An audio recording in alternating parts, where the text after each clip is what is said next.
Sources in Kyiv say Ukraine is responsible for killing a Russian general who was part of the country's nuclear protection forces. Ivor Bennett reports from the scene. We are at the scene. This is the building behind me where the attack happened. It's an apartment building, not even 5 miles from the Kremlin, in a very quiet residential area. You can't see much of the blast site now because it's all locked down, obviously, behind a police cordon, but lots of police personnel and military officers as well around here. Images from the immediate aftermath showed the entrance to this building completely destroyed. There was rubble everywhere, so it was clearly a significant explosion. And the bomb, we're told, was hidden inside an electric scooter.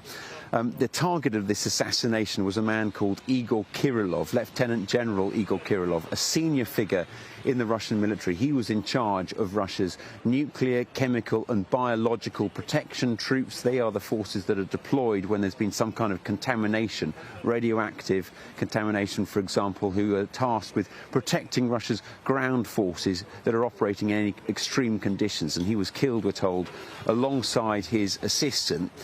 He is a man who's also accused by the UK and Ukraine of deploying chemical weapons on the battlefield, so a controversial figure as well.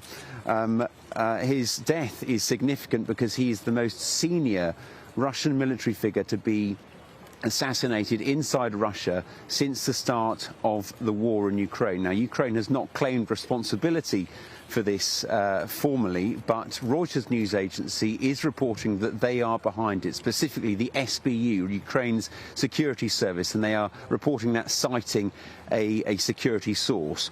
Now, the fact this happened not on the battlefield, but on the streets of Moscow, as I say, less than 5 miles from the Kremlin, will be very embarrassing for officials, for Vladimir Putin, and also alarming for civilians. A number of people we've spoken to here say they are worried because Russia has tried specifically to shield the population of Moscow in particular from the effects of the war, but this has brought it very, very close to home. So this will be very embarrassing for the Kremlin. I think, for one, it will definitely prompt a review of the security protocols around the military and the top brass within Russia. And I think it will also undoubtedly prompt a response of some kind from Russia on the battlefield. A number of security officials, including Dmitry Medvedev, the former president of Russia, now security official, they have vowed to respond and vowed revenge against Ukraine's military and political leadership. So I expect we will hear a response of some kind in the not too distant future.